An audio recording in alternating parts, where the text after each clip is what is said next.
来感谢，继续来看高龄化的社会，大师大家仁爱之家合作，结合3D 虚拟的实景，用园艺来治疗，互长辈者种花种树啊。经过8礼拜的追踪，发现这老大人伫健康、伫忧郁、甲畜牧者方面拢有改善。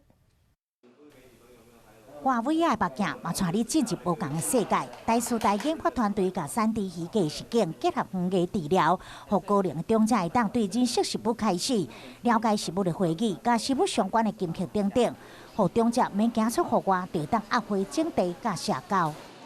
那个叶子让我想起，就是我们小时候会拿那个叶子来吹口琴，就当口琴那样子。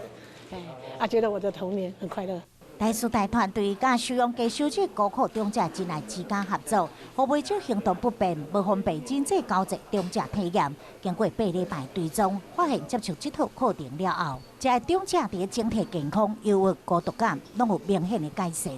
让他的心境更年轻。